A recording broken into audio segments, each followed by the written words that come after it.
Chers frères et sœurs en Christ et ceux qui nous accompagnent, soyez les bienvenus pour une transmission de plus de l'Institut Vie pour tous. Nous sommes dans le thème parlant de celui qui a les oreilles, écoute, aux 7 églises d'Apocalypse, à Sardes.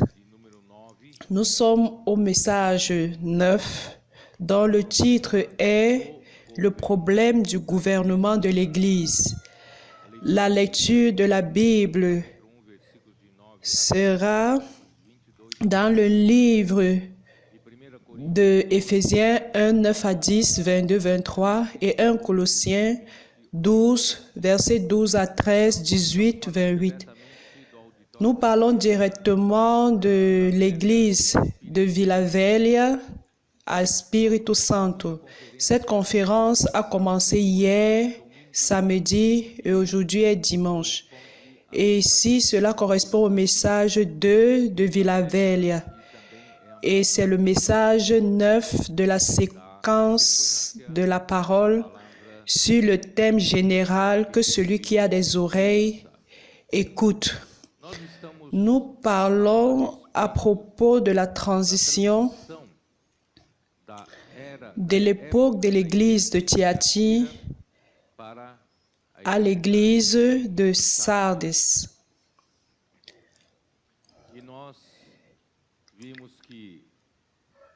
Et nous avons vu qu'à l'époque de l'église de Thyatire, dans le livre d'Apocalypse au chapitre 2, dans la lettre de l'église à Thyatire, il y a un verset qui dit au verset 20, « Mais ce que j'ai contre toi,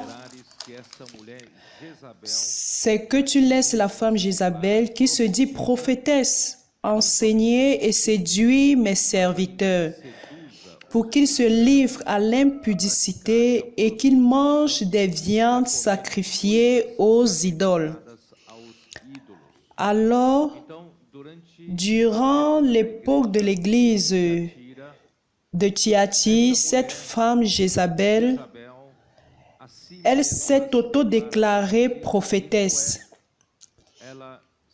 Elle s'est déclarée quelqu'un qui parle au nom de Dieu et qui parle pour Dieu.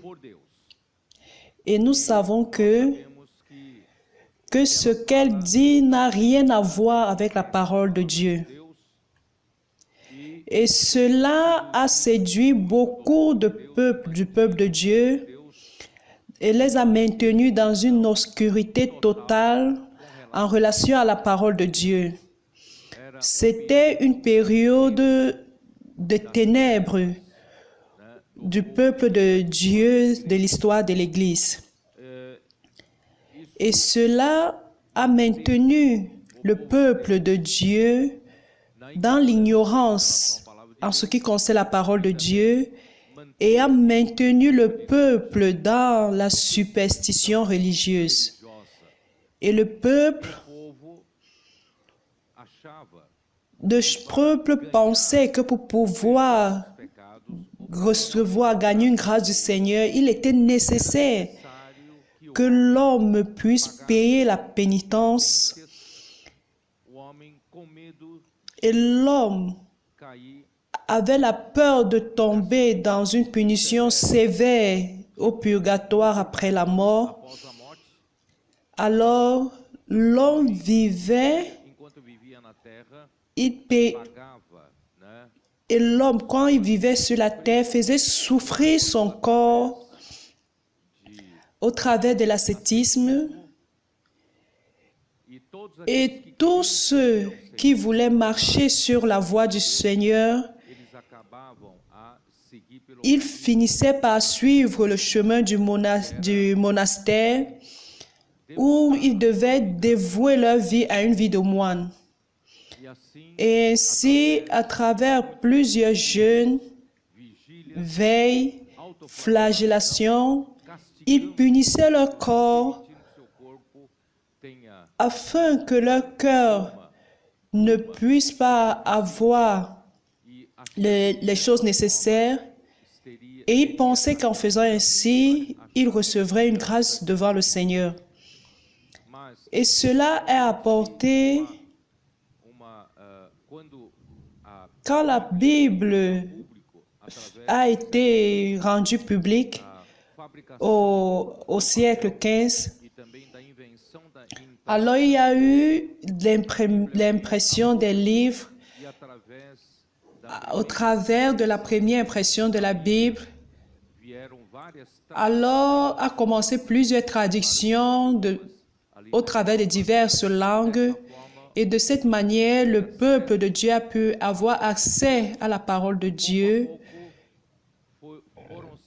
Et au fur et à mesure, ils ont compris que ce n'était pas au moyen de l'ascétisme, de faire souffrir son corps, de se priver au moyen des jeûnes,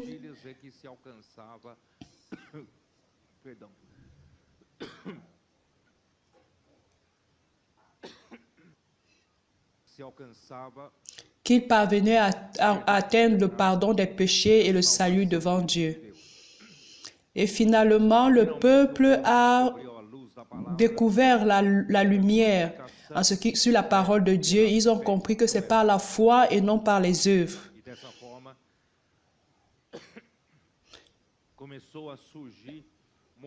Ainsi a commencé des réformes comme la réforme protestante. Et je voudrais attirer l'attention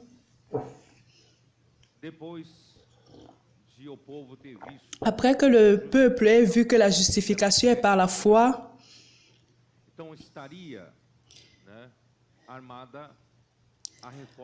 Alors, ils se sont préparés pour pouvoir être libérés de cet esclavage de Jézabel,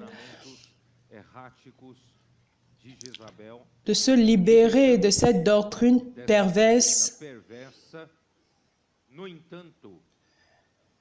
Cependant, le peuple de Dieu qui s'est libéré de cela devait savoir ce qu'est l'Église, par qui devrait être gouvernée l'Église, qui devrait avoir de l'autorité sur l'Église, dans l'Église. Alors a commencé un problème essentiel sur qui gouverne l'Église. Et ceci a tout à voir avec le succès et la prospérité de l'Église. Très bien. Alors, je voudrais ouvrir la Bible avec vous à Éphésiens 1, versets 9 et 10. Le 9 dit, Éphésiens au chapitre 1, verset 9. Nous faisons connaître le mystère de sa volonté selon le bienveillant dessein qu'il avait formé en lui-même pour le mettre en exécution lorsque les temps seraient accomplis de réunir toutes choses en Christ, celles qui sont dans les cieux et celles qui sont sur la terre. Premièrement, je voudrais vous dire que l'Église est un organisme vivant. L'Église n'est pas une simple organisation humaine. Et parce qu'elle n'est pas une simple organisation humaine, elle n'est pas régie par les règles humaines. Pour ce fait, il est très important que les chrétiens connaissent comment commence le corps de Christ et comment Dieu gouverne le corps de Christ. Et ces deux versets nous montrent que le corps de Christ, le mystère du corps de Christ, la direction du corps de Christ est par Christ, ceux qui sont sur la terre comme celles qui sont dans les cieux. Ceci pour dire quoi? Nous qui avons cru en Jésus, Le jour où nous avons cru en Jésus, nous n'avons pas seulement reçu le pardon des péchés, mais nous avons aussi reçu la vie de Christ. Et nous sommes devenus enfants de Dieu.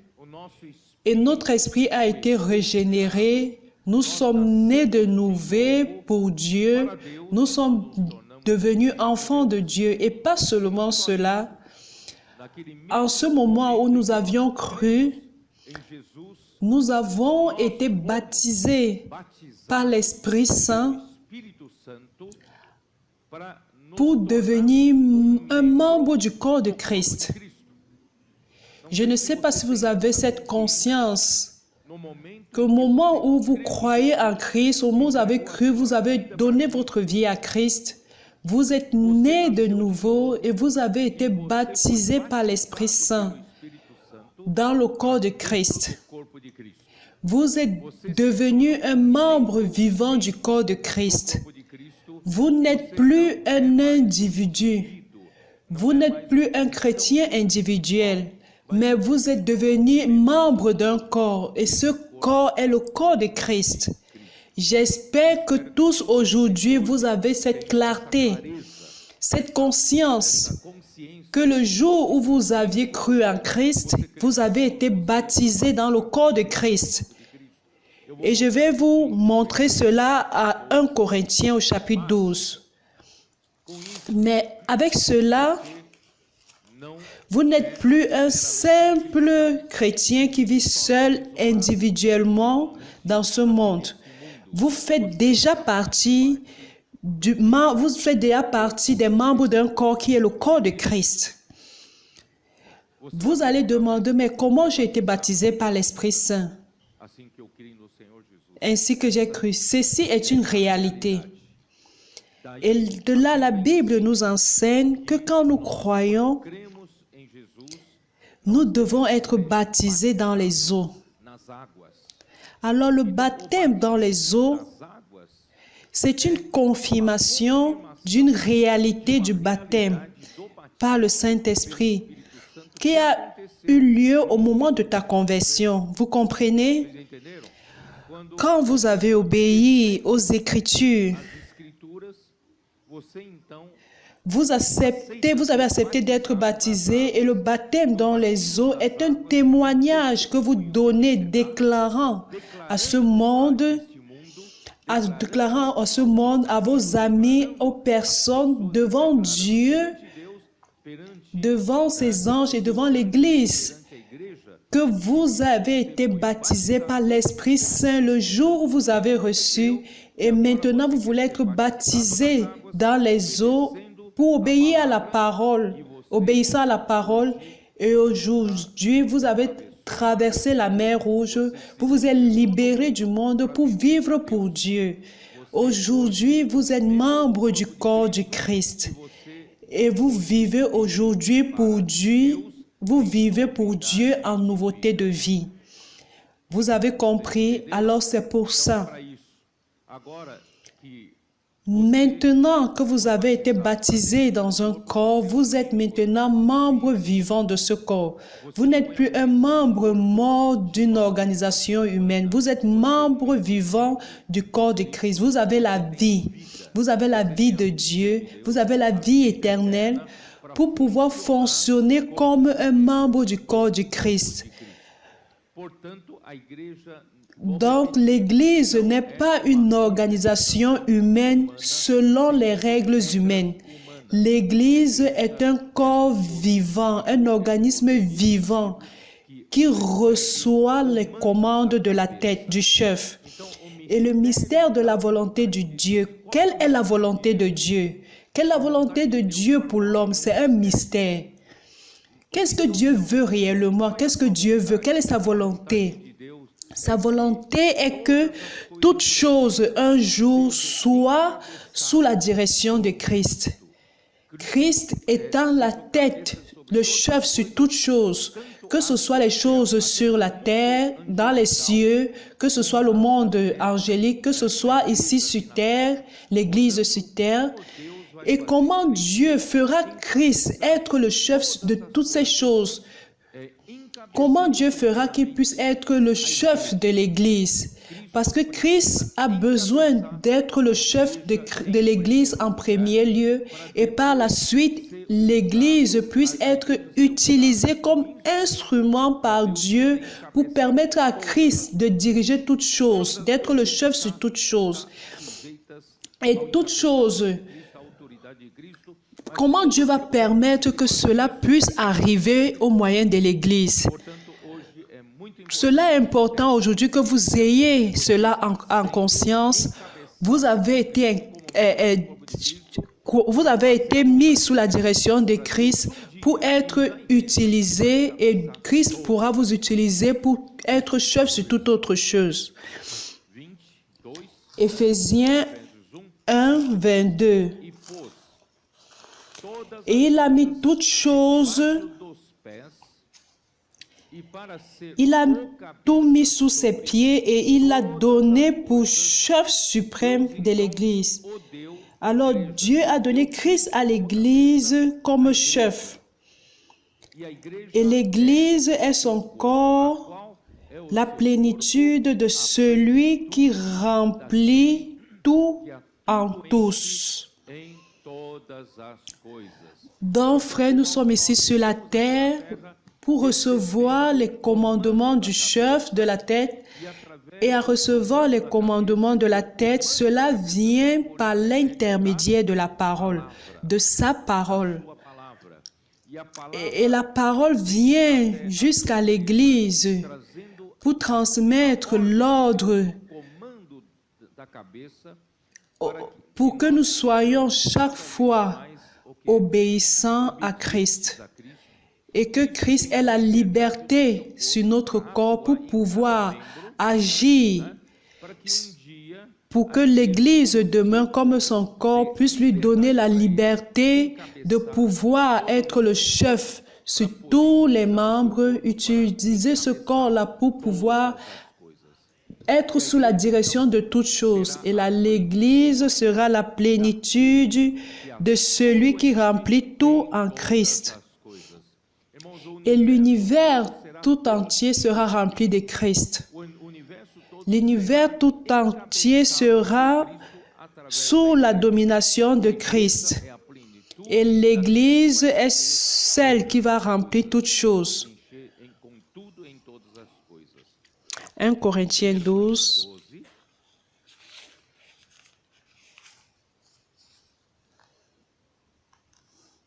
Verset 12. Car comme le corps est un et a plusieurs membres, et comme tous les membres du corps, malgré leur nombre, ne forment qu'un seul corps, ainsi en est-il de Christ. L'Église, comme corps de Christ, sera complètement commandée par Christ. Le corps sera complètement commandé par la tête. Et la tête désire, au moyen de sa parole, par moyen de sa parole, nous remplir avec lui-même, avec Christ. Et c'est ce que nous avons vu dans tous les livres d'Éphésiens et de Colossiens. Christ désire nous remplir jusqu'à la plénitude de Dieu. C'est pas ce que nous avons vu. Alors, c'est quoi la vie d'Église? Qu'est-ce qui se passe dans la vie de l'Église? Qu'est-ce que nous sommes en train de faire ici, louant, ayant des conférences, des réunions, prêchant l'Évangile, prenant soin des personnes? Tout cela, c'est pourquoi? C'est pour que Christ puisse nous remplir. Christ est en train de remplacer dans notre corps à chacun, le vieil homme, au moyen de l'alimentation par la parole, au moyen du fait que Christ puisse couler en nous. Il est en train de faire le processus métabolique, éliminant tout ce qui est du vieil homme. Il est en train de remplacer cela avec l'élément nouveau qui vient du nouveau homme qui est Christ. Et au fur et à mesure, réunion après réunion, la prédication de l'Évangile, nous sommes en train de nous remplir par Christ jusqu'à la plénitude de Dieu. Et c'est ce qui est en train de se passer dans la vie de l'Église. Alors, frères, l'Église n'est pas une simple organisation humaine. Vous avez la clarté là-dessus. L'Église n'est pas une organisation humaine. L'Église est un organisme vivant. Nous sommes membres. Et tous les membres vivent pour le corps, par le corps. Vous ne défendez pas votre propre intérêt, votre propre bénéfice, mais vous défendez le corps. Et quand nous serons remplis par Christ, l'Église sera le propre corps. L'Église, comme le corps de Christ, en fin de compte, sera le propre et sera Christ même. Le verset 13 dit, nous avons tous, en effet, été baptisés dans un seul esprit, pour former un seul corps. Le jour où nous avons cru en Jésus, cet esprit nous a baptisés dans un corps, que ce soit juif, soit grec, vous qui êtes d'une nationalité, d'une ethnie, d'un peuple, tous, que nous soyons juifs, grecs, nous avons été baptisés à l'intérieur d'un seul corps. Et dans ce corps-là, nous avons une seule nature, qui est la nature de Christ. Soit esclave, soit libre, peu importe la condition sociale par laquelle tu es venu à l'église, que tu étais riche, pauvre, que tu étais intelligent, pas intelligent. Aujourd'hui, vous êtes membre du corps de Christ. Vous êtes en train d'être rempli par Christ. Et à tous nous a été donné de boire d'un seul esprit, de nous abreuver d'un seul esprit. Tous les jours, faisant l'immersion dans la parole, nous sommes en train de nous abreuver d'un seul esprit. Parce que le corps n'est pas un seul corps. Ainsi, le corps n'est pas un seul membre, mais il est formé de plusieurs membres. Ça ne vaut pas la peine que vous regardez à une seule personne, vous pensez que c'est un seul membre. Le corps est formé de plusieurs membres. C'est ce que j'ai dit hier. Je suis un seul membre et j'ai besoin de vous comme plusieurs membres. Un seul membre ne fait rien. Un membre a besoin de plusieurs autres membres pour que le corps puisse faire la volonté de Dieu. Grâce à Dieu, personne ne regarde à lui-même. Nous sommes uniquement un seul membre et chacun a sa fonction.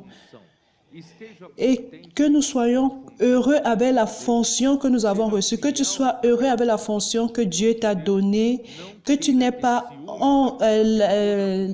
ne sois pas jaloux de l'autre fonction que l'autre a.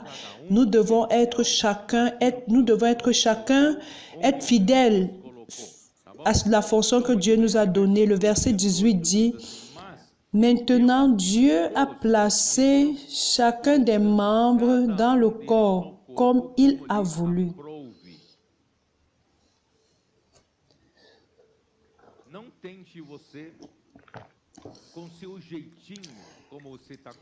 Ça ne vaut pas la peine que la façon dont vous fonctionnez dans le monde, que vous puissiez négocier pour pouvoir changer de fonction. C'est Dieu qui dispose. C'est lui qui dispose un membre dans une position avec sa fonction.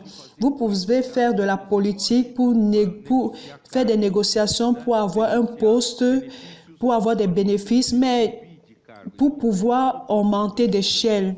Mais le corps n'a pas besoin de ça. Vous êtes un membre et nous travaillons pour un seul corps. Et ainsi, quand Christ prendra la direction de ce corps, il prendra la direction de...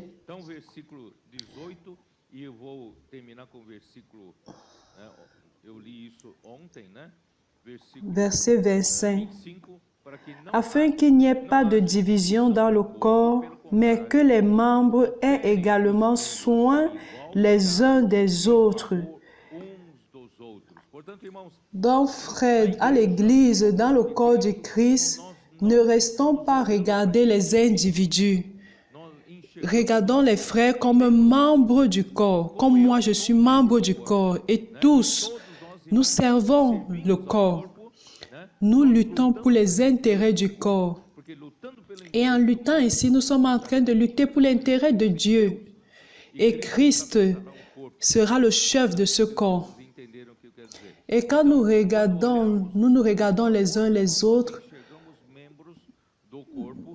nous voyons le corps du Christ prenant soin les uns des autres. Ne regarde pas ton frère comme un concurrent. Il est membre du même corps. Alors nous allons nous regarder les uns les autres avec le même soin les uns les autres. De manière que si un membre souffre, ne dis pas bien fait pour toi. Ne lui dis pas ne fais pas cela. S'il souffre, tous les membres souffrent avec lui parce qu'il est membre du corps du Christ. Et si un membre est honoré, ne sois pas jaloux. S'il est honoré, c'est le corps qui est honoré. S'il est honoré avec lui, tout le monde, tous les membres se réjouissent. Vous êtes le corps de Christ et vous êtes ses membres, chacun pour sa part. Le verset 8 est très important aussi.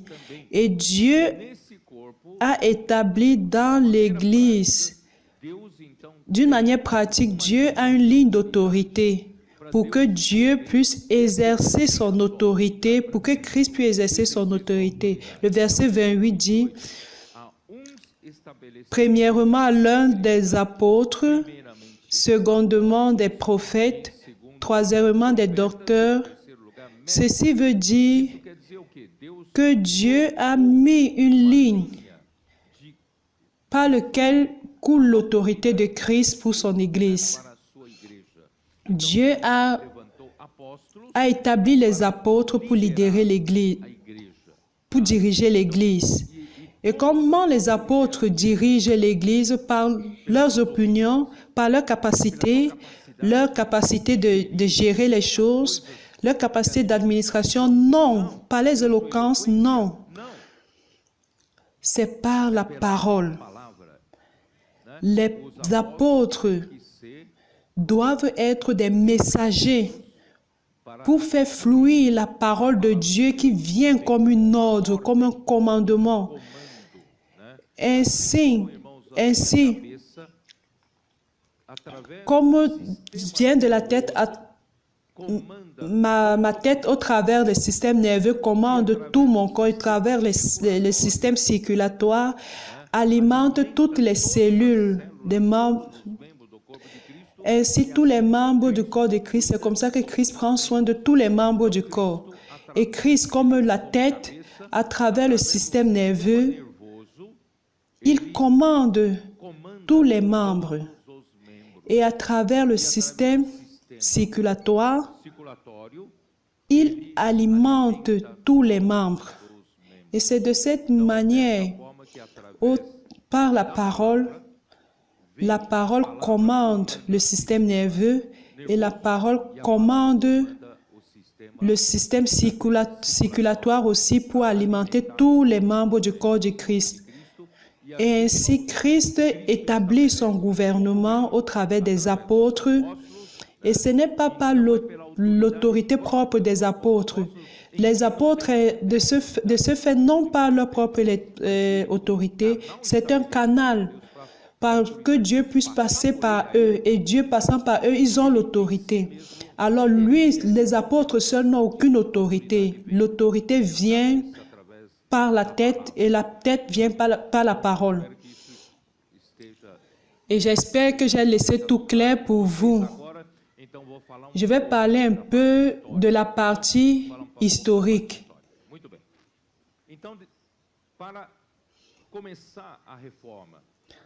Pour commencer la réforme, quel modèle de constitution d'église doit être adopté après la réforme. Ceci est très important. Malheureusement, ils ont... Je vais lire ici. Après avoir rompu avec l'Église de Rome, les réformateurs devaient choisir le type de constitution qui doit être adopté pour éviter le chaos et établir l'ordre de l'Église. Ce n'est que lorsque un gouvernement correct selon l'Église, il établit son ordre et l'Église fait la volonté de Dieu. Mais quelles sont les options qu'ils avaient eues? La première option serait de préserver l'ordre épiscopal, c'est-à-dire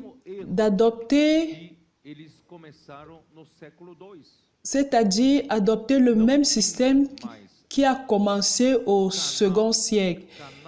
Il n'y avait plus de canal qui administre la parole après la mort de Jean.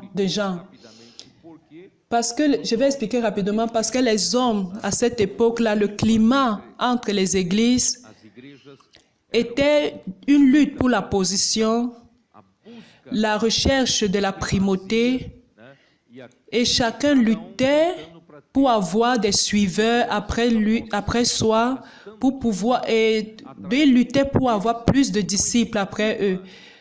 C'est dans ce climat de lutte pour la primauté, n'a pas favorisé la création d'un canal pur pour Dieu. Alors, de cette manière, ils ont préservé les enseignements, en préservant les enseignements du premier siècle, ils ont décidé d'ériger, d'élire des anciens pour pouvoir gouverner l'Église. Et ces prêtres, ces anciens ou ces évêques, les évêques, en réalité, ça veut dire fonction des anciens, qui est la fonction de superviser l'Église, mais ils ont créé une hiérarchie. Les évêques sont devenus une catégorie, c'est-à-dire des anciens pour des anciens en fait. Aller rechercher la position, ils luttaient pour la position, pour les postes, ils luttaient pour des postes afin d'avoir une position plus élevée. Entre les anciens d'une église, chacun veut être élu, il veut être des évêques. Et cela favorise déjà quoi, frère? Ça favorise la politique. Cela favorise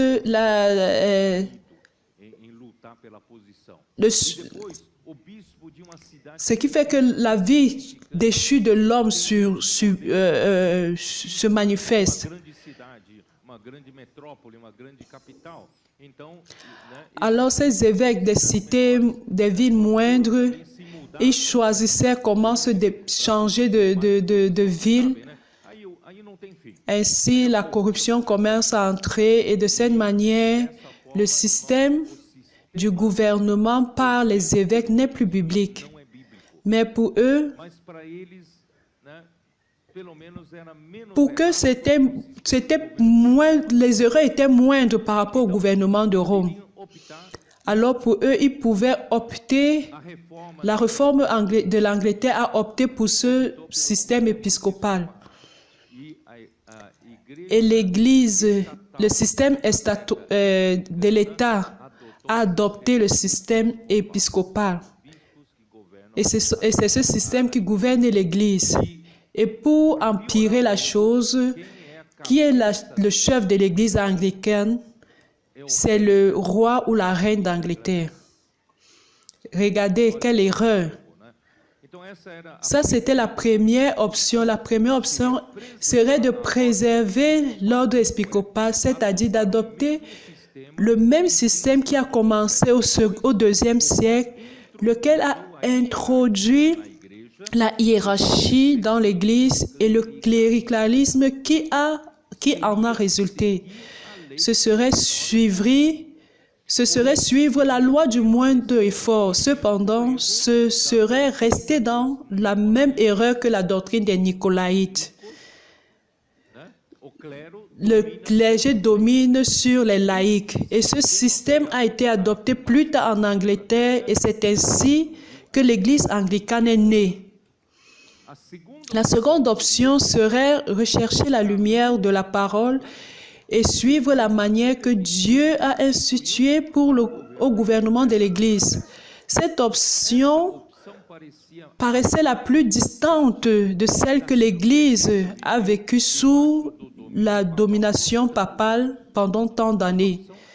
Cette option sera très loin de ce qui était en train de se passer pendant la période de l'Église de Thyatire. C'était difficile de restaurer cette option. Malgré les dirigeants, je vais lire un extrait du livre de André Miller. Pourquoi on ne dit pas que ce sont mes paroles? Malgré des dirigeants de mouvements qui ont eu le désir sincère de suivre la parole de Dieu, il paraît qu'ils n'ont pas perçu que Dieu avait fourni une constitution déterminée pour son Église dans les pages du Nouveau Testament. Il suffisait juste de suivre cela. Dieu n'a pas accordé à l'homme la liberté d'additionner n'importe quelque chose dans sa constitution divine ou altérer une unique parole, un mot dans ses prescriptions, de la même manière qu'il n'a pas accordé aux Israélites la liberté d'additionner ou altérer quoi que ce soit dans le modèle du tabernacle qu'il avait donné par l'intermédiaire de Moïse. Dieu avait parlé au peuple d'Israël. Moïse, tu dois faire le tabernacle suivant le modèle que je t'ai montré au mont. Donc Dieu ne permet pas l'altération, il ne permet pas que l'homme change. Tout doit se faire selon le modèle que Dieu a montré à son prophète. Un autre texte du livre de André Miller. En Suisse, le mouvement est parti du peuple, mais la réforme protestante en Allemagne est partie plus des érudits et des princes. Ainsi, l'institution des églises luthériennes a été quelque chose de purement humain et politique. Dans un premier cas, il s'est formé une organisation démocratique venant du peuple. Je suis en train de parler de la Suisse. Et dans le second cas, qui est en Allemagne, cela a donné lieu à un gouvernement civil. Vous dites quoi? Le gouvernement civil avait quoi? Il gouvernait l'Église. Ils établissaient des règles pour l'Église, jusqu'aux rituels, des cérémonies. Et ils établissaient même des règles pour l'institution des ministres de l'Église. Imaginez le monde séculier gouvernant l'Église.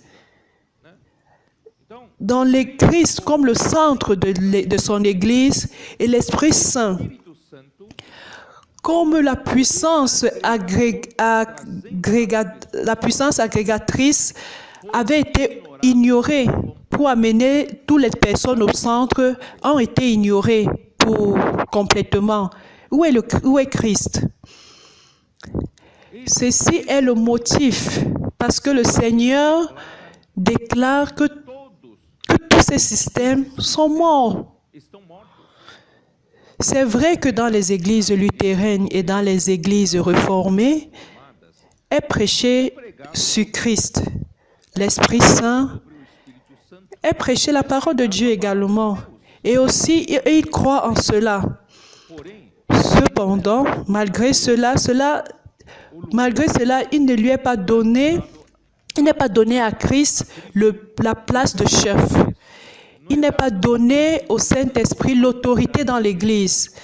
Il n'est pas donné à la parole de Dieu l'autorité pour que Dieu puisse gouverner l'Église. Pour cela, elles sont sans la vérité réelle, la vie réelle. Aussi nombreux que sont les croyants de l'Église anglicane luthérienne, bien qu'il existe un nombre grand de croyants, il n'y a rien d'une vie réelle. La réforme devrait retourner à l'état initial, à la formation de l'Église au jour de la Pentecôte, avec la présence de l'Église sainte et pas avec la participation des princes de ce monde. Ce n'est qu'ainsi qu'il y aurait une harmonie avec la parole de Dieu, afin que l'Église soit le corps du Christ. C'est André Miller qui écrit cela, ce n'est pas moi. Cette vérité était plus ou moins comprise par les réformateurs. Dès le commencement, ils n'avaient pas agi selon cette vérité, et après cela, les églises protestantes se sont éloignées davantage, de plus en plus de cette vérité. C'est André Miller qui enseigne. Ce qui s'est passé dans une région centrale d'Allemagne, Philippe Ier de Hesse, H-E-2-S-E, c'était une région centrale de l'Allemagne. Ce prince était le premier à donner une constitution aux églises protestantes. Et cette constitution a servi de modèle pour les autres églises réformées en Allemagne. Alors, le gouvernement civil a commencé sur l'église luthérienne. Avec la mort du prince électeur de Saxonie en 1525, Frédérico le Sage. Que veut dire prince? Électeur prince. Il y avait en cette époque-là un empereur élu par qui était élu empereur sacré, empereur de l'Empire romain sacré. Alors celui-là était appelé prince électeur. L'un de ces princes, Frédérico le Sage, qui est mort en 1525, il était un homme modéré. Celui qui l'a succédé est son frère Jean. Il a succédé avec un caractère réformateur. Alors ce successeur a mis les maîtres, les docteurs compétents et pieux dans toutes les églises réformatrices. Et avec son exemple, plusieurs autres princes ont été établis dans les États d'Allemagne. Ils avaient adopté la même constitution implantée par Jean. Et ceci a été le fondament,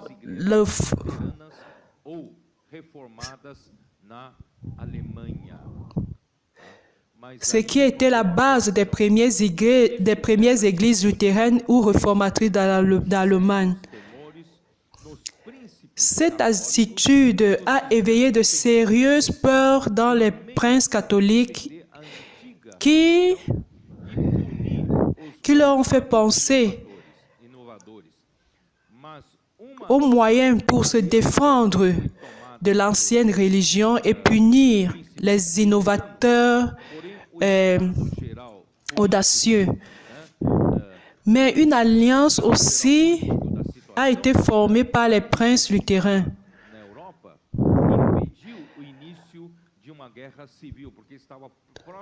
Toutefois, un État général qui se trouvait en Europe a empêché le début d'une guerre civile. Et comme les mains de l'empereur Carlos étaient occupées avec diverses guerres en différents lieux, les réformateurs avaient laissé en paix jusqu'à été laissé en paix jusqu'à 1529. Donc ça fait 4 ans qu'il a protégé pendant 4 ans, pouvant ainsi continuer son œuvre. Alors je voudrais expliquer qui était devant cela, c'est Martin Luther. Mais il y a eu un autre réformateur qui était partenaire de Martin Luther. Il était de la Suisse. Il s'appelait Zwinglio. Alors, il y a eu une mésentente entre Martin Luther et Zwinglio en ce qui concerne la Sainte Seine. J'avais parlé hier de la doctrine de transsubstantiation qui avait commencé en 1215 par l'Église de Rome, qui a augmenté la fantaisie du peuple, car le miracle de transsubstantiel, l'hostie consacrée dans le corps physique de corps, dans la Sainte Seine,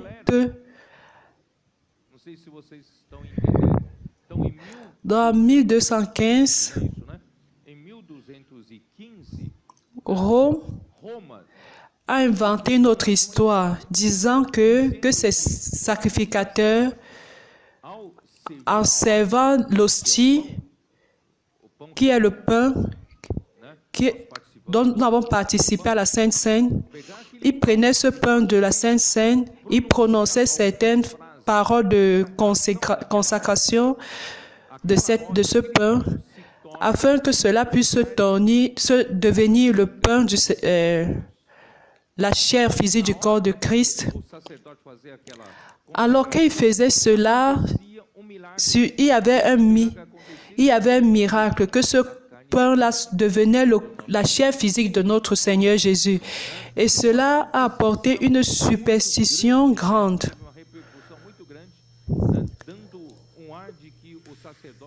Montrant que le sacrificateur, avec ce pouvoir il faisait cela et ce miracle se produisait. Ça, c'est un mensonge pur. Seulement que cette histoire, cette doctrine était déjà tellement infiltrée au milieu du peuple de Dieu. Martin Luther n'a pas pu se libérer de cela, ne parvenait pas à se libérer de cela. Vous voyez?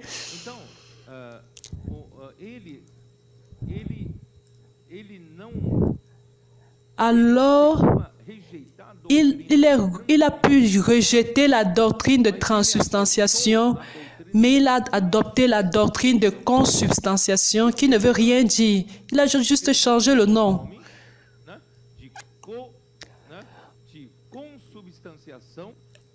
La doctrine de consubstantiation qui est également inexplicable.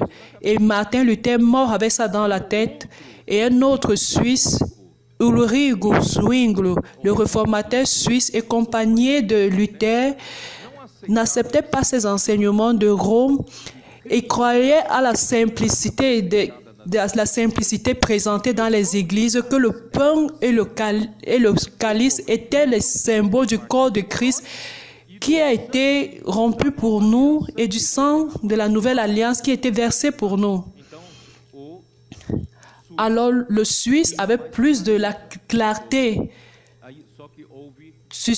une clarté selon laquelle il y avait eu un mensonge. Il y avait une lutte vraiment très mauvaise. Alors, frère, comment Dieu gouverne l'Église? Comment doit être le gouvernement de Dieu dans l'Église? Je suis allé jusque-là à l'Ancien Testament pour montrer le modèle du gouvernement de Dieu sur... Vous vous rappelez quand je suis allé à Exode 19, retournons à Exode 19. Nous allons voir comment Dieu établit son gouvernement au milieu de son peuple. Exode 19.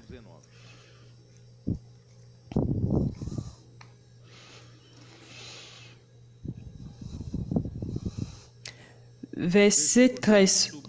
3. Moïse monta vers Dieu et l'Éternel l'appela du haut de la montagne en disant, « Tu parleras ainsi à la maison de Jacob et tu diras aux enfants d'Israël. Dis à mon peuple d'Israël, qui suis-je? Comment je prétends gouverner ce peuple pour que ce peuple puisse faire ma volonté? » Verset 4. Vous avez vu ce que j'ai fait à l'Égypte et comment je vous ai porté sur des ailes d'aigle et amené vers moi. Je vous ai tiré de l'Égypte, frère. C'est notre histoire. Dieu nous a tirés du monde. Chacun de nous était dans le monde, perdu dans le monde. Mais grâce à Dieu, un jour, le Seigneur nous a retirés du monde. Il nous a retirés de l'Égypte. Et je vous ai amenés vers moi. Dieu nous a tirés, chacun de nous, d'un coin du monde et il nous a amenés ici pour nous réunir comme membres du corps de Christ. Et vous amenez vers moi. Alors l'intention de Dieu est de pouvoir former un peuple qui lui appartient.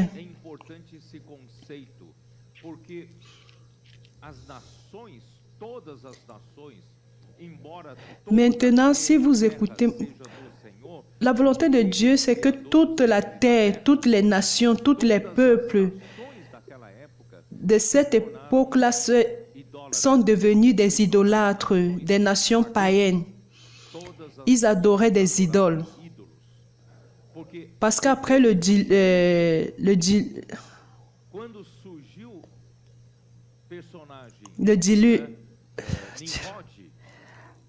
alors plusieurs, ils sont passés à prêcher que Dieu est un Dieu qui se venge, un Dieu qui punit, que quand un homme fait ce qui ne plaît pas à Dieu, Dieu l'extermine, comme il les a exterminés pendant...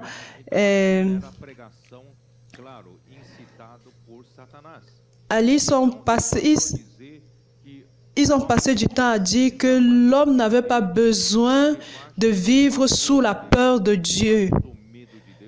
Comme si que tu fais quelque chose de mauvais et puis le Seigneur, ça c'est des préconcepts qu'il y avait sur Dieu.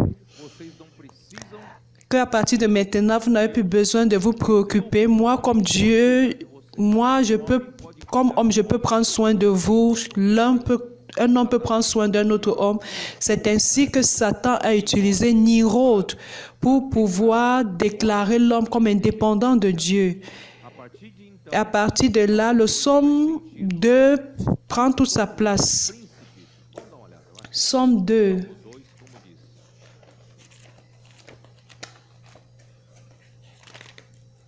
Allons au psaume 2.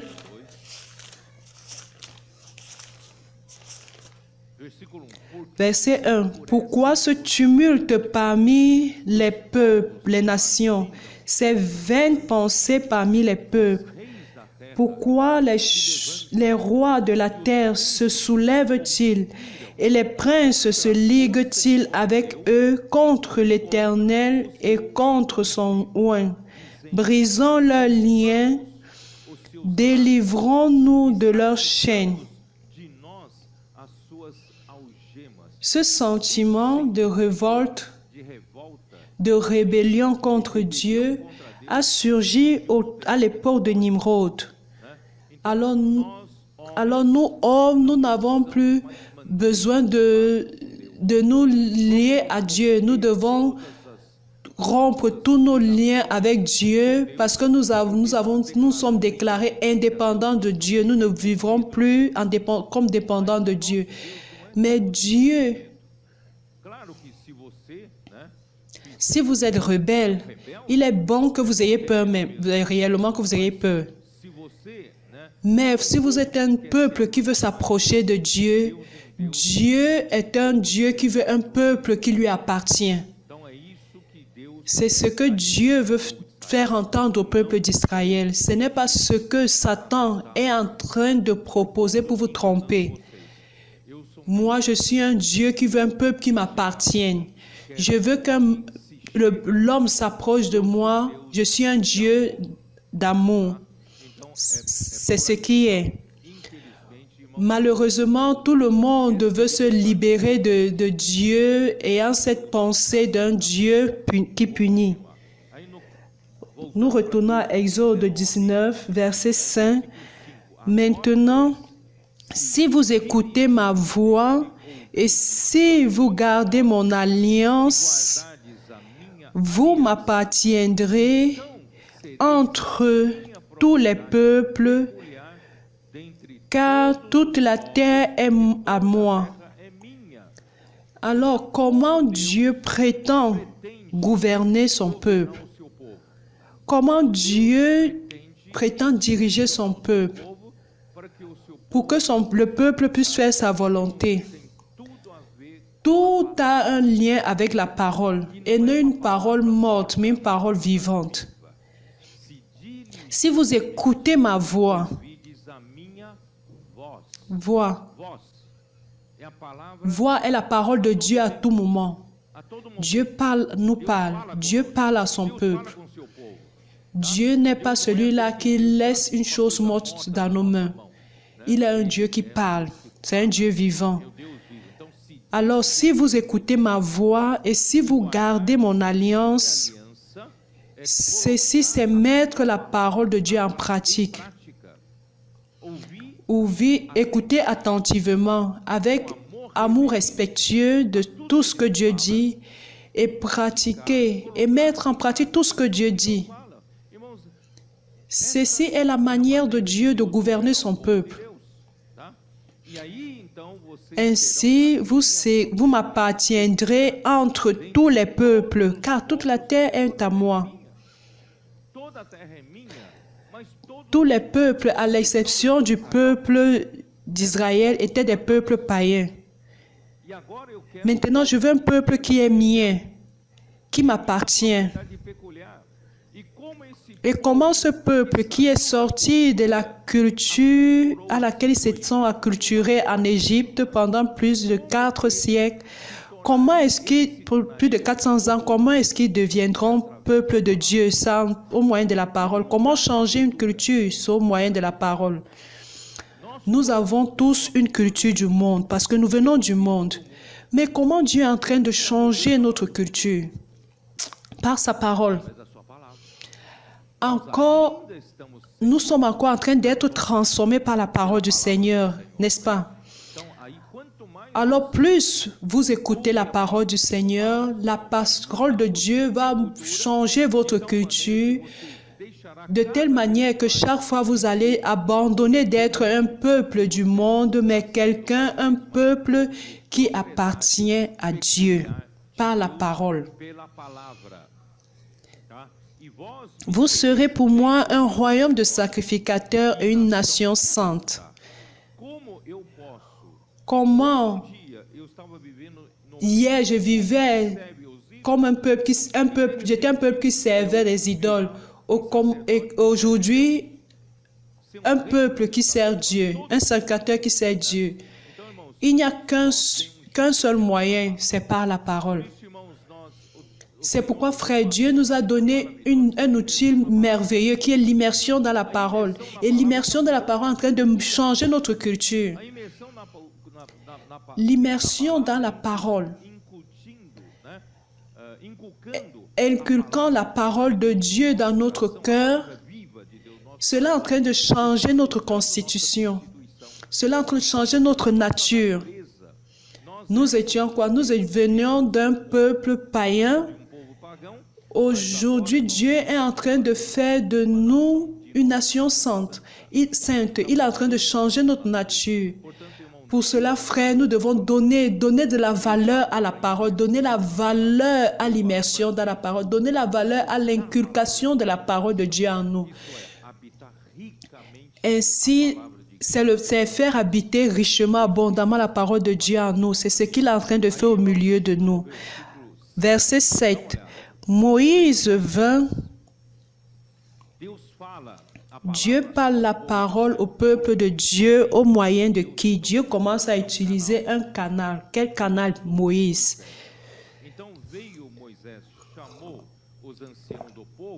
Moïse vint appeler les anciens du peuple et il mit devant eux toutes ces paroles, comme l'Éternel le lui avait ordonné. Alors le peuple, regardez, comme le peuple ne connaît pas lui-même sa propre constitution, alors le peuple tout entier répondit, nous ferons tout ce que l'Éternel a dit. Vous avez déjà pensé, frère, tout ce que le Seigneur, tout ce que l'Éternel a dit.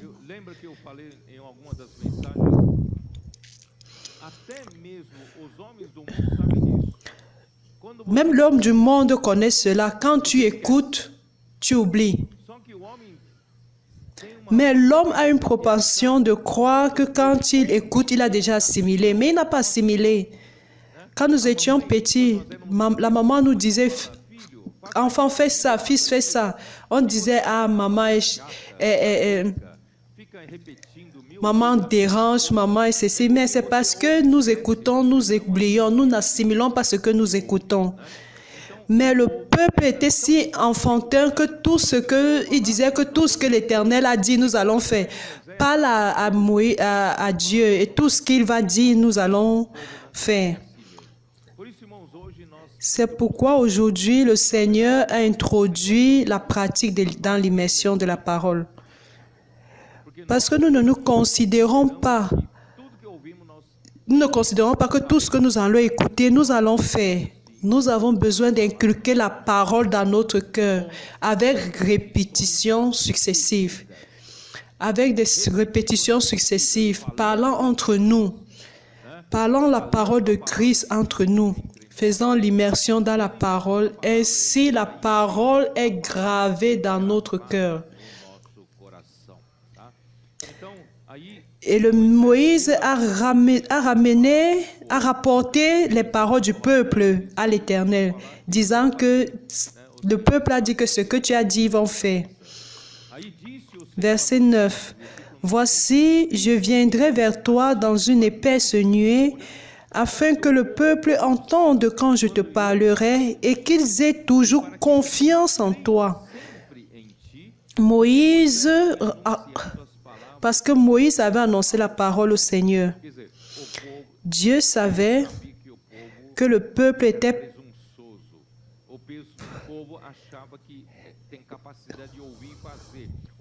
Que le peuple croyait qu'ils avaient entendu. Il ne croyait pas. Il ne croyait pas que Moïse pouvait être un canal de Dieu. Alors Dieu a fait quelque chose qui lui appartient.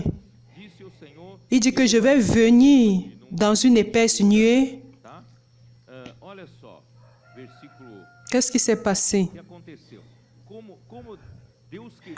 Comme Dieu voulait qu'en parlant à Moïse, mais il voulait que tout le peuple puisse écouter comme il parlait à Dieu. Pour que le peuple puisse avoir confiance que Moïse était le canal qui parle de la part de Dieu. Parce que Dieu savait que le peuple n'allait pas croire. Verset 16, qu'est-ce qu'il a fait? Le troisième jour au matin, il y eut des tonnerres, des éclairs et une épaisse nuée sur la montagne. Le son de la trompette retentit fortement. Et tout le peuple qui était dans le camp fut saisi d'épouvante. Imaginez cette scène. Des tonnerres, des éclairs et une épaisse nuée sur la montagne. et le son de la trompette qui retentit fortement. Imaginez comme une sirène qui est en train de retentir très fort. Imaginez cette scène de mettre de la peur sur le peuple.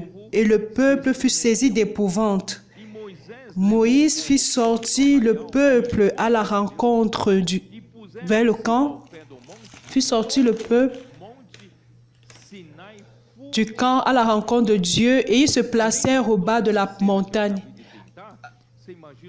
Hormis cette scène que j'ai peinte, ils sortaient de la montagne fumée, la montagne de Sinaï, parce que l'Éternel était descendu de la montagne comme un feu. Et la fumée montait comme de la fumée d'une fournaise. Et toute la montagne tremblait avec violence. Mon Dieu du ciel. Vous n'imaginez même pas le scénario de cette époque-là. Et le son de la trompette retentissait de plus en plus fortement. Vous imaginez ce son dans vos oreilles. Et Dieu lui répondait à haute voix. Dieu lui répondait à haute voix. Ainsi l'Éternel descendit sur la montagne de Sinaï, sur le sommet de la montagne. L'Éternel appela Moïse sur le sommet de la montagne et Moïse monta. Qu'est-ce qui s'est passé? Alors au chapitre 20, verset 18, tout le peuple entendait les tonnerres et le son de la trompette. Ils voyaient les flammes et la montagne fumante. À ce spectacle, le peuple tremblait et se tenait dans l'éloignement. Qui parvenait à s'approcher. Ils dirent à Moïse, « Parle-nous toi-même et nous écouterons. Nous ne supportons plus cela, mais que Dieu ne nous parle point, de peur que nous ne mourions. » Moïse dit au peuple, « Ne vous effrayez pas, car c'est pour vous mettre à l'épreuve que Dieu est venu. C'est pour que vous ayez sa crainte devant les yeux, afin que vous ne péchiez point. » Le peuple restait dans l'éloignement, mais Moïse s'approchait de la nuée où était Dieu. Frère, qu'est-ce que cela veut dire? Dieu voudrait que le peuple sache que Dieu a choisi un canal et que Dieu parlait avec ce canal et ce canal transmettrait au peuple. Mais le peuple a eu peur de cela. Que Dieu ne parle pas avec nous, qu'il parle avec le canal et que ce canal nous parle. Vous comprenez? Vous avez compris? C'est de cette manière que Dieu est passé à utiliser un homme comme un canal pour parler la parole de Dieu. Oh Seigneur Jésus. Et aujourd'hui, frère, de la même manière, Dieu utilise cette manière pour parler de sa parole. À partir du chapitre 20 de Exode, de 1 jusqu'à 17, du verset 1 à 17, Dieu a donné les 10 commandements. À la fin du chapitre 20, de 20 jusqu'à la fin, jusqu'au chapitre 23, Dieu a donné une séquence de lois. Les détails de ce que Dieu voulait pour que cela puisse réguler le peuple dans une constitution, dans une carte. Je ne sais pas si vous êtes en train de comprendre. Ça, c'est la constitution du peuple d'Israël qui gouvernerait sur le peuple d'Israël. Aujourd'hui, frères, de la même manière, qui gouverne l'Église est la parole de Dieu. C'est la constitution de Dieu. Et comment il gouverne ou directionne le peuple à chaque moment? Au travers de sa voix, au travers de sa parole, par le moyen du canal qu'il a choisi pour pouvoir amener la parole au peuple de Dieu. J'espère que vous avez cette clarté. C'est pourquoi, frère, à Nombre 14,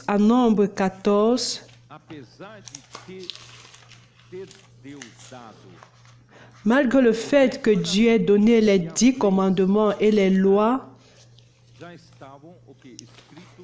Dieu a envoyé écrit cela dans le livre de la loi, mais au quotidien, Dieu continuait à mener le peuple vers lui au moyen de sa voix. Nombre, chapitre 9, je vais lire seulement un verset.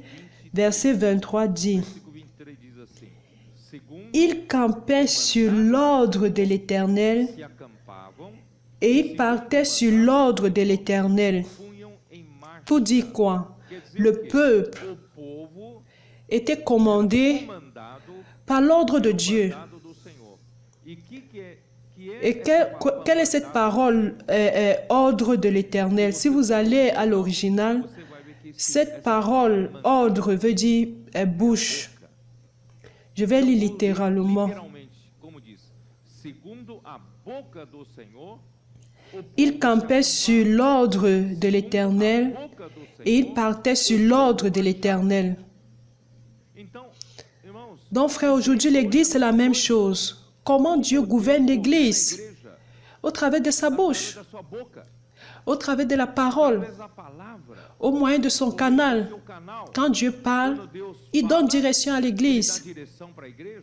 Et encore plus, ils obéissaient au commandement de l'Éternel sur l'ordre de l'Éternel par Moïse. Ceci sur l'ordre, c'est encore par la bouche de Dieu. Alors la bouche de Dieu, la parole de Dieu est un ordre.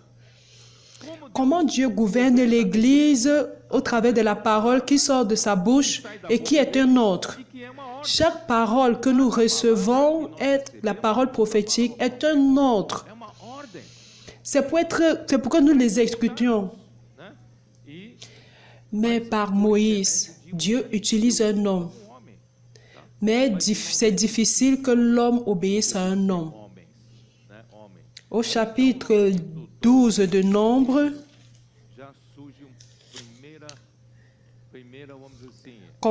commence la première désobéissance. Chapitre 12 de Nombre, verset 1. Marie et Aaron parlèrent contre Moïse au sujet de la femme éthiopienne qu'il avait prise. Car il avait pris une femme éthiopienne. Je ne veux pas juger ici s'il avait fait quelque chose de mauvais. Mais seulement que cela était un prétexte, un simple prétexte de Marie pour exposer une insatisfaction qu'elle avait dans le cœur, qui est au verset 2. Ils dirent, « Est-ce seulement par Moïse que l'Éternel parle? » Malheureusement, frère, aujourd'hui, c'est la même chose. Il y a seulement une parole prophétique. Dieu utilise seulement Moïse pour parler. Il ne parle pas seulement par moi. Je ne suis pas de... Personne ne dit que vous n'avez pas d'autres prophètes hormis Moïse. La Bible ne dit pas cela. Mais l'ordre de Dieu vient par l'intermédiaire de Moïse.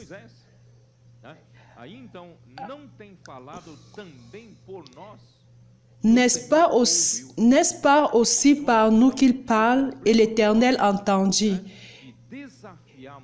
Et le problème de l'homme de pouvoir défier Moïse, c'est qu'il pense qu'il peut aussi être utilisé par Dieu, qu'il peut parler de la part de Dieu. Dieu peut utiliser plusieurs personnes. Mais ces autres prophètes reçoivent la direction d'une seule bouche, d'un seul canal. Bref, je parlerai plus tard. Or, Moïse était un homme fort patient, plus qu'aucun homme sur la face de la terre. Il était quelqu'un de doux, c'était quelqu'un de patient, il ne luttait pas. Il cherchait seulement à être fidèle à Dieu. Verset 6. Et il dit, écoutez bien mes paroles. Lorsqu'il y aura parmi vous un prophète, c'est dans une vision que moi, l'Éternel, je me révélerai à lui. C'est dans un songe que je lui parlerai. Alors il y a d'autres prophètes. Il n'en est pas ainsi de mon serviteur Moïse. Il est fidèle dans toute ma maison. En relation à son peuple, j'utilise Moïse. Je lui parle bouche à bouche, je me révèle à lui sans énigme et il voit une représentation de l'Éternel. Pourquoi donc n'avez-vous pas craint de parler contre mon serviteur, contre Moïse? C'est ainsi que Dieu a laissé clair, une fois pour toutes, Dieu utilisait Moïse comme un canal pour parler et c'est au travers de la parole qui sortait de la bouche de Moïse qui gouvernait le peuple. Même cela, tout le monde était insatisfait.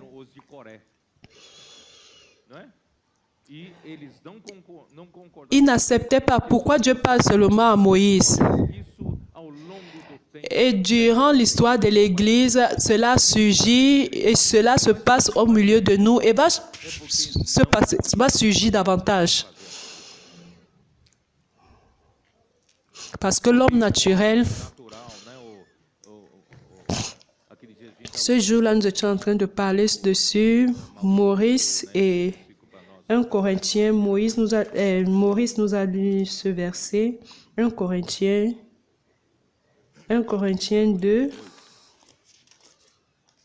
verset 14, il est dit, « Mais l'homme naturel ne reçoit pas les choses de l'Esprit de Dieu, car elles sont une folie pour lui, il ne peut les comprendre, les connaître, parce que c'est spirituellement qu'on en juge. » C'est pourquoi je dis aux frères, nous sommes un peuple d'en haut. Nous n'appartenons plus à cette terre. Parce que nous sommes déjà nés d'en haut. Dans l'évangile de Jean, Jésus a dit,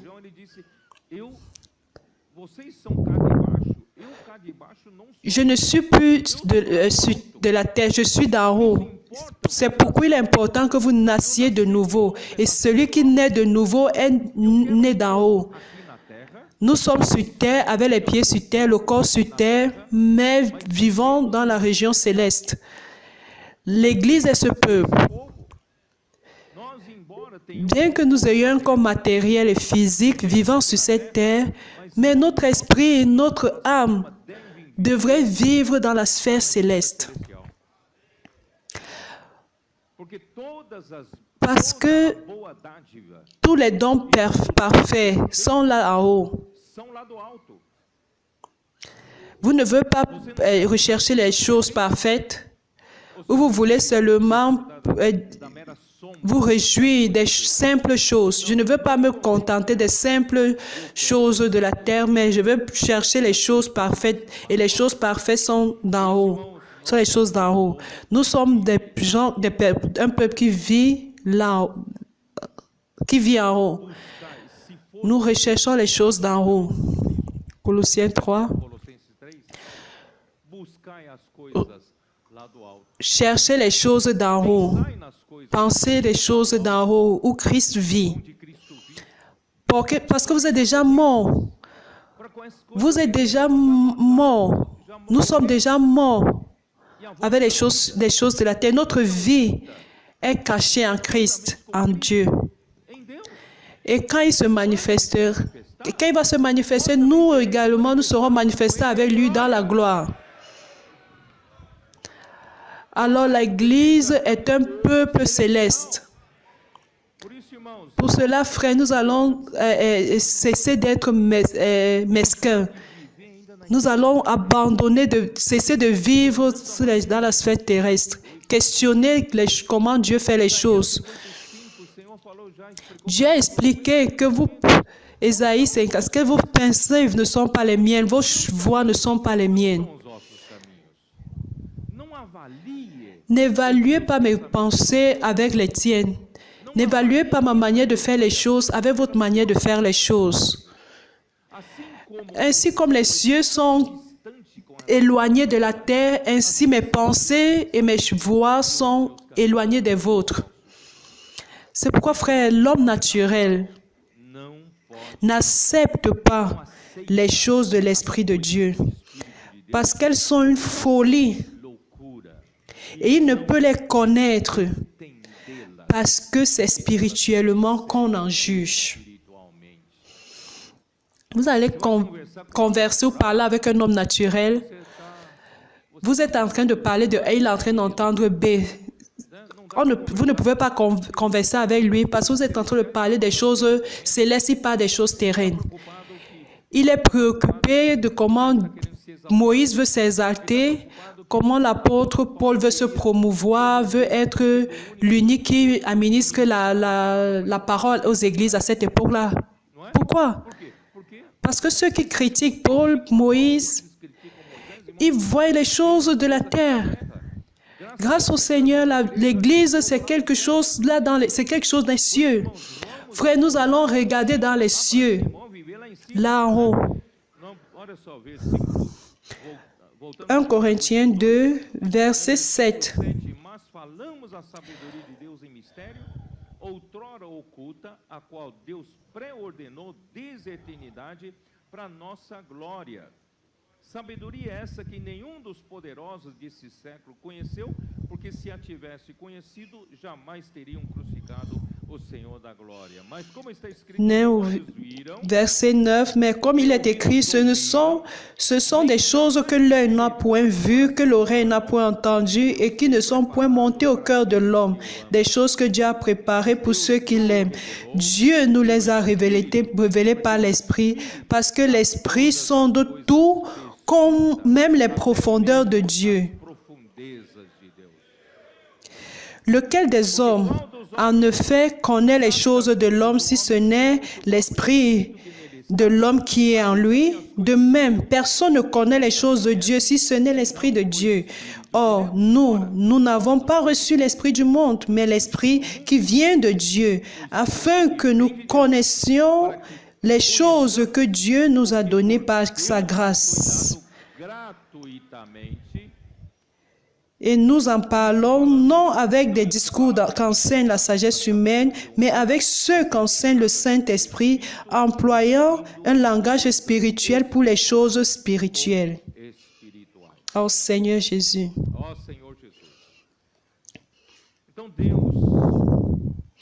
Donc, nous n'allons pas évaluer Dieu avec nos choses naturelles. Nous allons pas évaluer nos chemins avec les voies de Dieu. Si vous voulez discuter avec Dieu, premièrement, il faut sortir de cette sphère terrestre. Aller là dans la sphère céleste pour comprendre ce que Dieu est.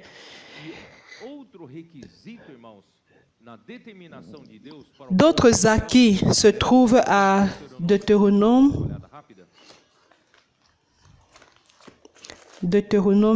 12.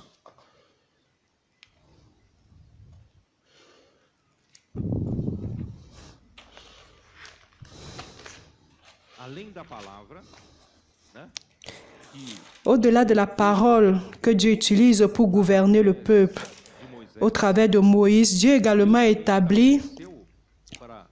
établi pour l'unité du peuple d'Israël. Dieu établit une autre chose, Deutéronome 12, verset 4.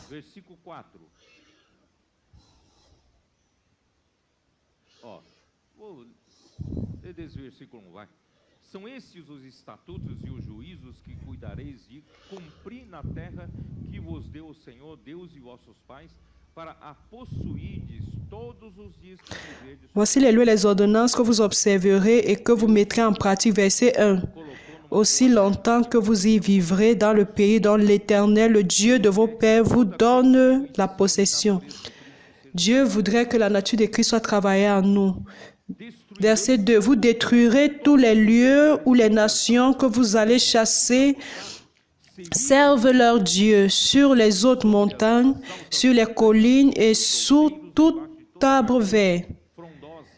Vous renverserez leurs autels, vous briserez leurs statues, vous brûlerez au feu leurs idoles, vous abattrez les images taillées de leurs dieux et vous ferez disparaître leur nom de ces lieux-là. Frères, nous ne sommes plus des idolâtres. Nous n'appartenons plus à une nation païenne. Nous sommes un peuple qui adore Dieu. Nous sommes un peuple de Dieu. C'est pourquoi, frères, nous écoutons la parole de Dieu, nous l'accomplissons. Verset 4. Vous n'agirez pas ainsi à l'égard de l'Éternel, votre Dieu.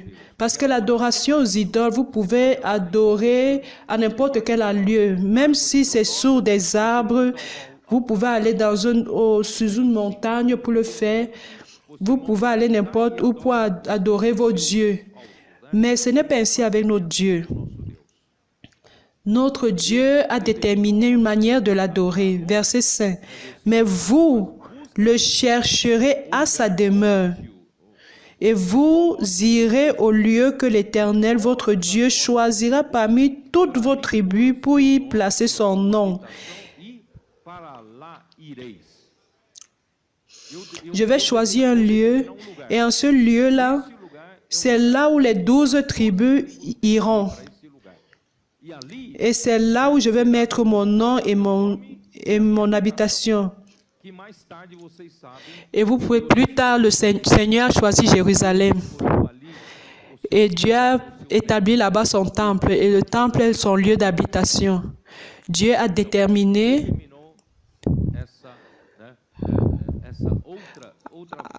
l'autre détermination que Dieu a fait, c'était cela. C'est là que vous présenterez vos holocaustes, vos sacrifices, vos dîmes, vos prémices, vos offrandes, en accomplissement d'un vœu, vos offrandes volontaires et les premiers-nés de votre gros et de votre menu bétail. C'est là que vous mangerez devant l'Éternel, votre Dieu, et que vous et vos familles vous ferez servir à votre jour. Servir à votre joie tous les biens par lesquels l'Éternel, votre Dieu, vous aura béni. C'est là. L'église de Sardes n'a pas découvert cela. Ils se sont levés selon une vérité qu'ils ont vue qu'ils ont eu dans la lumière. Ils ont établi une base pour l'adoration. Ça, c'est la manière dont le peuple païen utilise pour faire les choses. Je découvre une lumière dans la Bible et je construis une église sur la base de cette lumière-là. Ça, c'est établir une adoration sous un arbre ou bien sous une montagne. Ce n'est pas ainsi avec notre Dieu. Vous avez besoin de trouver où est le lieu que Dieu a déterminé. Oh Seigneur Jésus. Não procedereis em nada segundo estamos fazendo aqui no deserto, cada qual tudo que bem pareça. Vous n'agirez donc pas comme nous le faisons maintenant ici, où chacun fait ce qui lui semble bon, parce que vous n'êtes point encore arrivés dans le lieu du repos et dans l'héritage que l'Éternel, votre Dieu, vous donne. Mais vous passerez le Jourdain et vous habiterez dans le pays dont l'Éternel, votre Dieu, vous mettra en possession. Il vous donnera du repos après vous avoir délivré de tous vos ennemis qui vous entourent et vous vous établirez en sécurité. Alors il y aura un lieu que l'Éternel, votre Dieu, choisira pour y faire résider son nom. C'est là que vous présenterez tout ce que je vous ordonne, vos holocaustes, vos sacrifices, vos dîmes, vos prémices et les offrandes choisies que vous ferez à l'Éternel pour accomplir vos vœux. C'est là que vous vous réjouirez devant l'Éternel, votre Dieu, vous, vos fils et vos filles, vos serviteurs et vos servantes. Verset 14. Mais tu offriras tes holocaustes au lieu que l'Éternel choisira dans l'une de tes tribus, et c'est là que tu feras tout ce que je t'ordonne. Finalement, où est-ce que Dieu a choisi? 1 Chronique 21.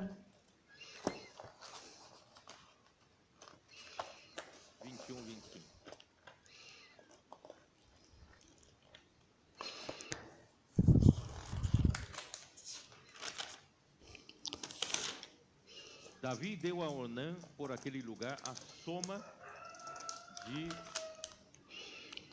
600 ciclos de ouro. Eu estou lendo a partir de 25 por economia do tempo. Je lis à partir du verset, mais si vous, E principalmente à partir du verset, mais si vous pouvez lire tout le chapitre, ce serait bon.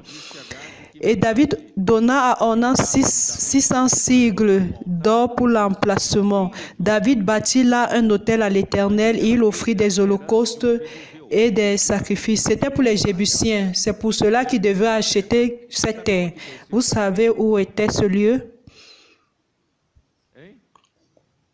Esse lugar, Ce lieu est exactement où Abraão Abraham a offert Isaac. sabia disso? E é exatamente onde, C'est exactement où le temple a été construit. e hoje, Et aujourd'hui, em cima daquilo está o domo da rocha. c'est là où se trouve le roc des musulmans. Israel, Et le peuple d'Israël est en train d'attendre un temps pour pouvoir reconstruire le temple sous cette base-là. esse lugar, C'est ce lieu-là que David avait acheté à Ornan, le Jébusien. e o Senhor, né? Eu não sei, eu li todo o versículo não, né? Edificou ali Il um off- altar ao Senhor, ofereceu David bâtit un autel à l'Éternel, il offrit des holocaustes et des holocaustes et des sacrifices d'action de grâce. Il invoqua l'Éternel et l'Éternel lui répondit par le feu qui descendit du ciel sur l'autel de l'holocauste. Frère, et là, e ali chapitre 22, verset 1, et David dit, « Ici sera la maison de l'Éternel Dieu, et ici sera l'autel des holocaustes pour Israël. » Israel. E 1 Roi 11. Premier livre des rois, 1 Roi. Dá uma olhada, versículo 13. Como diz? 1 Roi 13. Todavia, não tirarei o reino todo, darei uma tribo a teus filhos por amor a Davi, meu servo, e por amor de Jerusalém que escolhi. Alors, Jérusalem est le lieu que Dieu a choisi. Para ali, né, ele, C'est là qu'il a mis son nom et son habitation et sa demeure. tá? E Somme, 102, 21. Dê uma olhada. Somme 102, 21.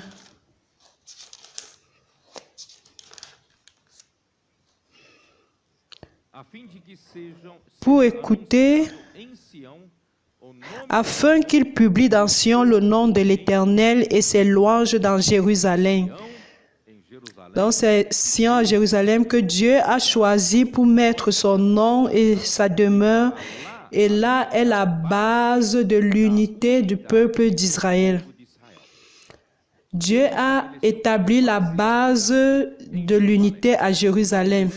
Então não se pode Alors, estabelecer. l'on ne peut pas établir la base à n'importe quel lieu. Vocês lembram que eu falei que Vous écoutez, j'ai dit qu'il manquait un récipient correct pour l'église de Sardes.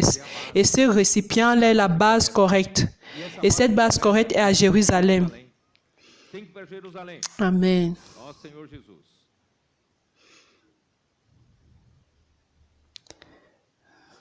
Eu li aqui não? 102, não, já li, né? 135, 21. 135, 21.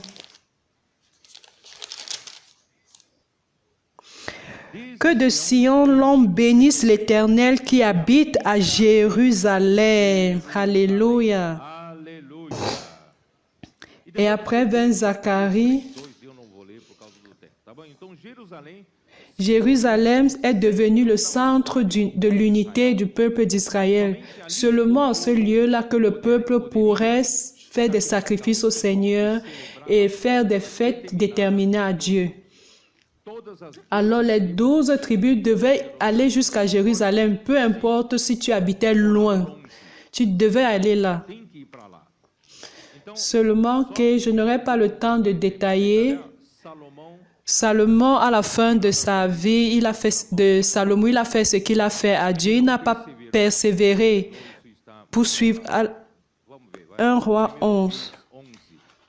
1 Reis 1 Roi 11. Oh Seigneur Ó, Jésus. Senhor Jesus. É triste, mas aconteceu, né?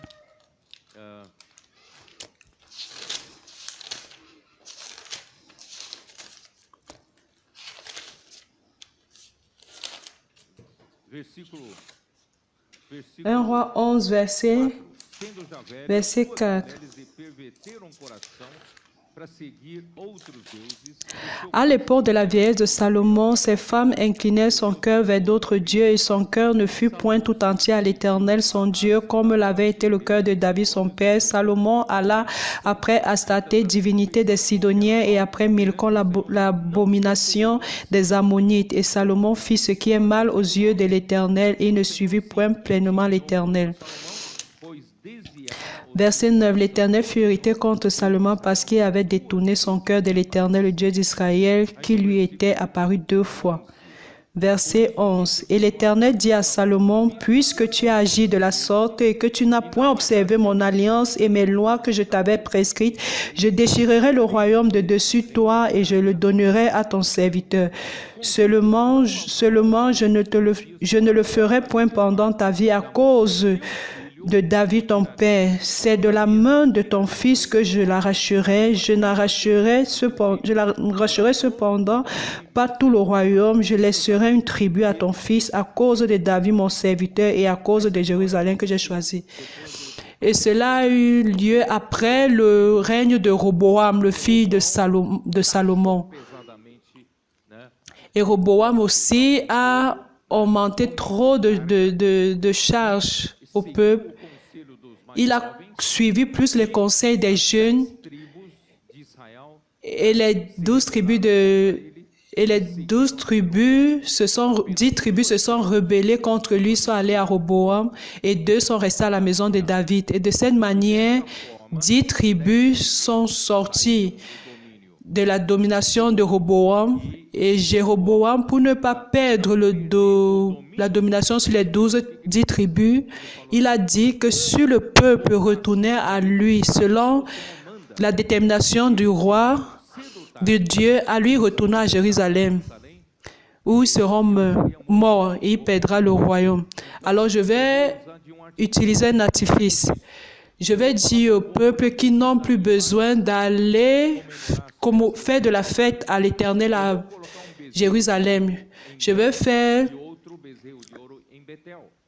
Vou dizer para o povo de Israel de que esses são os deuses Je veux dire, voici le peuple que j'ai tiré d'Égypte et ils ne pourront plus aller à Jérusalem. Ils vont adorer Dieu à ces 2 lieux qu'il avait créés. isso estabeleceu a divisão. Et il a créé une division dans le peuple d'Israël. Et c'est ce qui est arrivé avec l'église de Sardes. La base n'était pas correcte, n'était pas la base correcte à Jérusalem. Alors cela divisait le peuple d'Israël. Muitas, hoje tem quase mais Il y a aujourd'hui plus de 1000 divisions de l'évangile, plus de 1500 divisions de l'église évangélique ici au Brésil. Ils ne veulent pas retourner à la base correcte. Quelle est la base correcte? Évangile de Jean, chapitre 4. capítulo 4. Évangile de Jean, chapitre 4. Capítulo 4. Jésus parla à la femme samaritaine.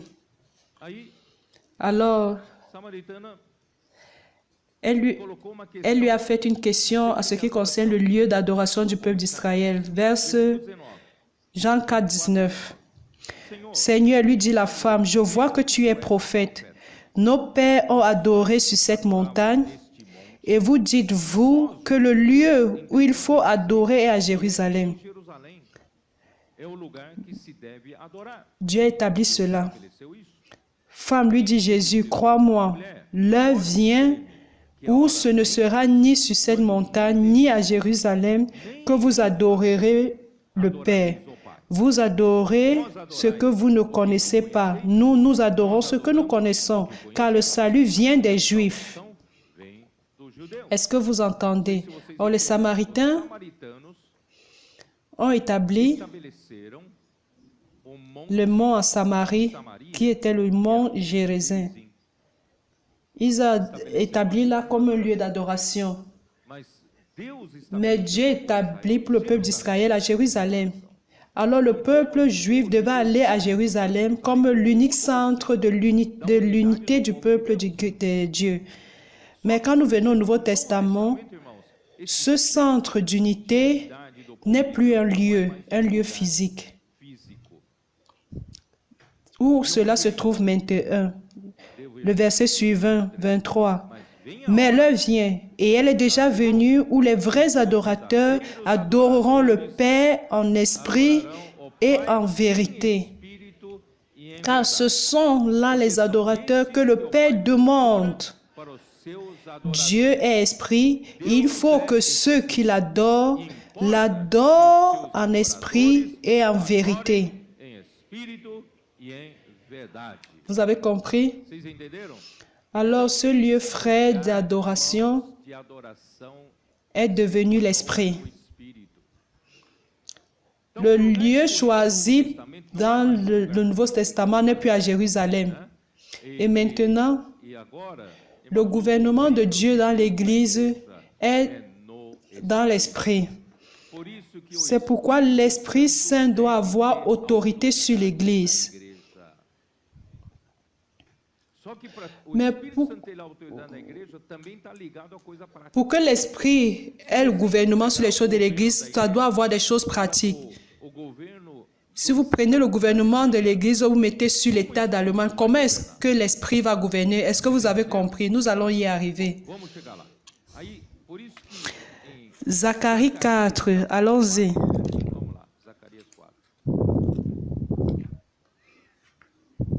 Au temps de Zorobabel. J'ai à répéter plusieurs fois là-dessus.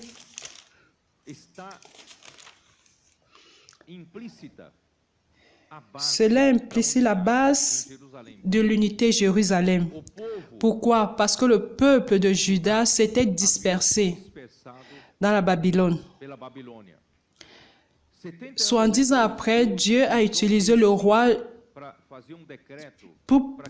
pour pouvoir permettre que ceux qui veulent retourner à Jérusalem puissent retourner pour pouvoir reconstruire Jérusalem, le centre de l'unité du peuple de Dieu. Qui veut retourner? Uniquement 50 000 ont accepté de rentrer. Et ils sont rentrés avec toutes les difficultés. Zorobabel était responsable comme gouverneur de pouvoir restaurer la reconstruction du temple avec toutes les difficultés. Il n'y avait pas le roi derrière. Il n'y avait pas toutes les puissances derrière. Alors Dieu l'a encouragé. Verset 6. Alors il reprit et me dit, c'est ici la parole que l'Éternel adresse à Zorobabel. Ce n'est ni par la puissance, ni par la force, mais c'est par mon esprit, dit l'Éternel des armées. Aujourd'hui, frère, c'est la même chose. Nous sommes au milieu de rien.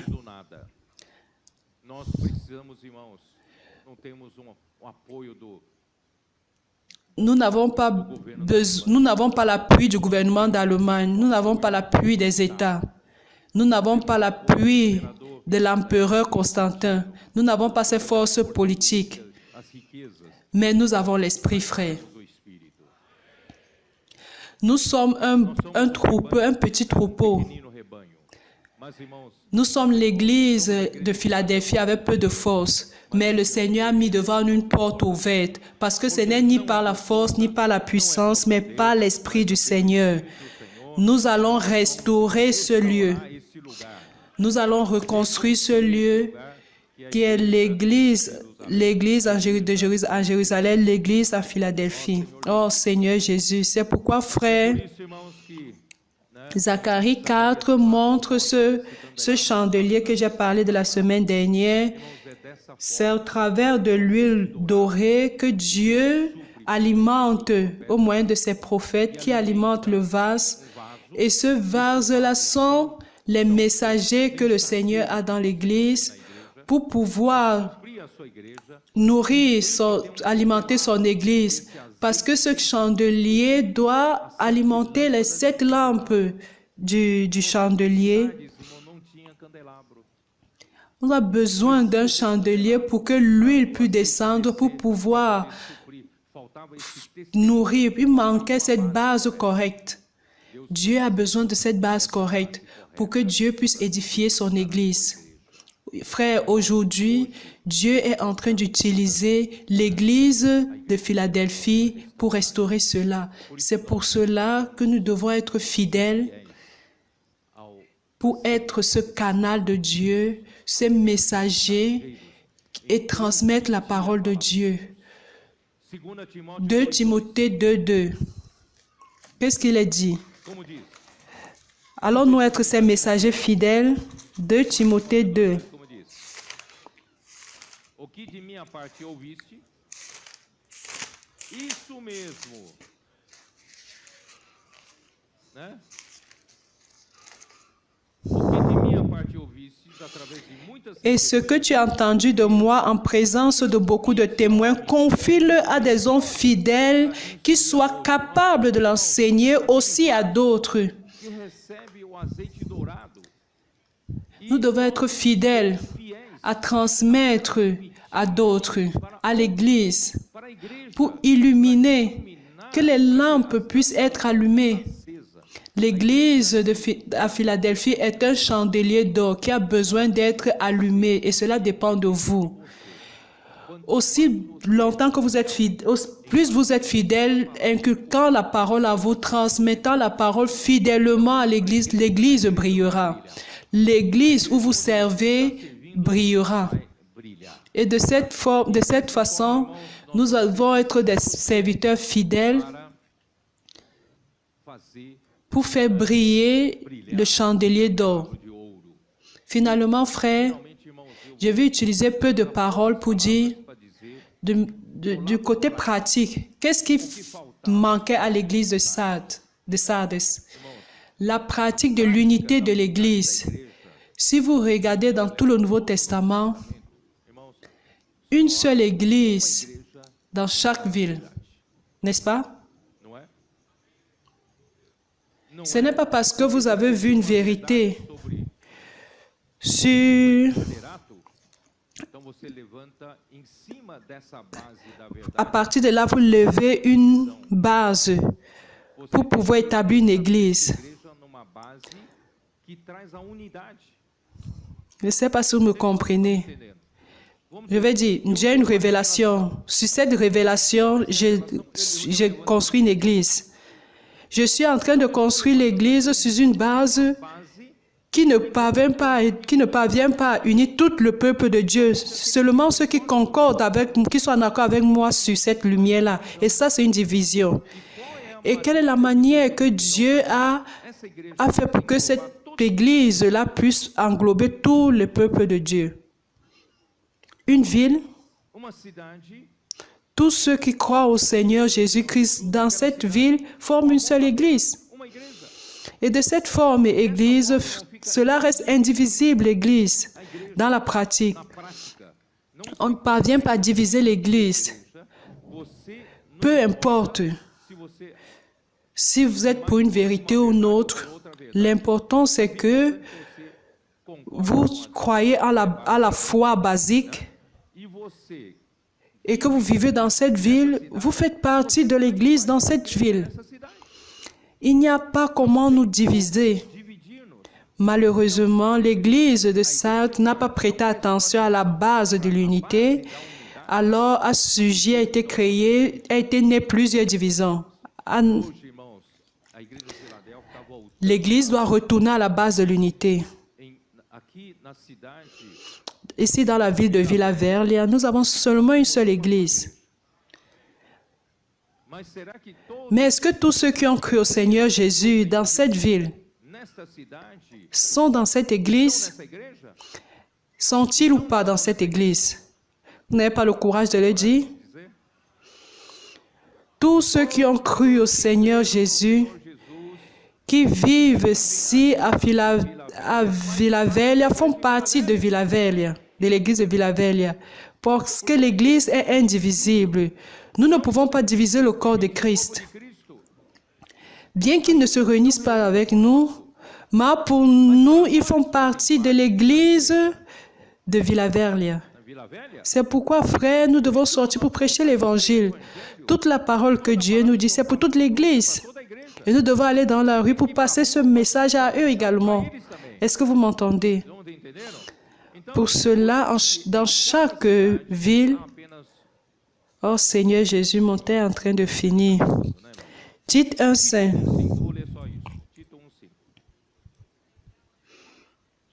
Tite 1:5. Je t'ai laissé en Crète afin que tu mettes en ordre ce qui reste à régler et que selon mes instructions, tu établisses des anciens dans chaque ville. Chaque ville est seulement un groupe d'anciens. Il y a seulement une église. Bien que l'église à Sardes s'est divisée, nous avons besoin de revenir à cette base que Dieu établit. Oh Seigneur Jésus. Et qui donne une direction générale. Nous avons l'église administrée par des anciens à chaque ville. Seulement que cette église dans chaque ville constitue un seul corps. L'église à Vila Velha n'est pas un corps du Christ à part entière, mais elle fait partie du corps du Christ. Et Dieu a donné la leaderance de l'Église universelle qui est le corps du Christ aux apôtres comme dirigeants. Alors nous sommes comme les 12 tribus d'Israël. Chaque Église n'a pas sa direction à elle. Nous suivons la même direction parce que toutes les Églises forment un seul corps et ont un seul chef, une seule tête. Et ce n'est que Christ qui commande et comme il le fait par la parole. C'est pour cela que, frères, c'est de cette manière que nous allons maintenir l'unité établie par Christ et l'Église deviendra indivisible et nous pratiquerons l'unité de l'Église pour ramener le Seigneur. Me pardonnez d'avoir étendu plus. Ça, c'est la vision que nous allons compléter pour ne pas rentrer dans les erreurs de l'Église à Sardes. Que Dieu vous bénisse. Jésus est le Seigneur.